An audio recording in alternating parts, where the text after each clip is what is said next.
Le jeûne des 12 imams commence 20 jours après la fête du sacrifice, c'est-à-dire après le Kurban Bayramı, et il dure pendant 12 jours, et le 13e jour, c'est le jour du Ashura.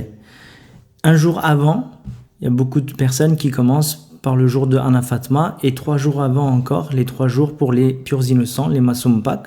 Donc en réalité, on arrive à un jeûne qui dure à peu près 16 jours. Et le 13e jour, on jeûne la demi-journée jusqu'à que la soupe du Ashura soit cuite dans nos maisons. Ce jeûne, la différence de ce jeûne en réalité avec les autres, peut-être, c'est bien de préciser que c'est un jeûne qui est un deuil en même temps. C'est-à-dire que chaque personne qui jeûne pendant le mois du Muharrem, pendant le deuil du Muharrem, pendant le jeûne des 12 imams, il doit être dans un état d'esprit, dans une psychologie, comme s'il avait perdu un être très proche de lui, quelqu'un de sa famille. L'état d'esprit doit être le même, et c'est pour ça que pendant ce deuil-là, on évite tout ce qui fait plaisir, tout ce qui va toucher notre nefs, notre moi. On va éviter les anniversaires, les mariages, les fêtes, etc. Et il y a aussi des aliments qu'on va éviter de manger, mais tout ça est de l'ordre du symbolique. Par exemple, on ne va pas boire de l'eau pure. On va forcément boire du liquide, mais ça ne va pas être de l'eau pure, parce que l'imam Hussein et ses 70 compagnons et 72 compagnons, ils ont été laissés sans eau pendant des jours et des jours à Kerbela, et c'est pour pouvoir ressentir un minimum ce qu'ils ont ressenti à cet instant-là.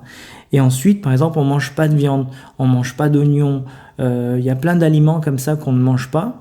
Et également, le jeûne, on doit jeûner par paire, c'est-à-dire 2 jours, 4 jours, 6 jours, 8 jours, et ça doit continuer ainsi, parce que toujours on est dans l'ordre du symbolique, mais c'est pour pas laisser un imam seul.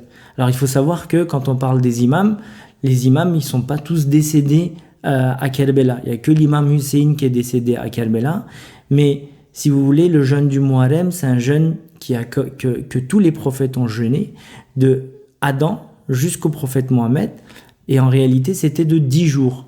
Mais les Alévis, vu qu'il n'y a aucun imam qui est mort d'une mort naturelle, les Alévis, à l'époque des Bouyides, ils ont dit qu'ils allaient jeûner également pour chaque imam, donc c'est passé à 12, à 13 et puis à 16 ensuite. C'est devenu un deuil également à ce moment-là, et c'est pour ça que le Ashura, on ne le fait pas le 10e jour, la soupe du Ashura, mais on le fait le 13e jour.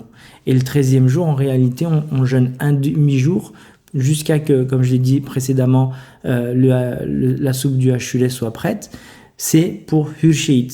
C'est la personne, en fait, qui était dans le camp de Yézid et qui, au dernier moment, a voulu être dans le camp des justes, et il est passé du côté de l'imam Hussein.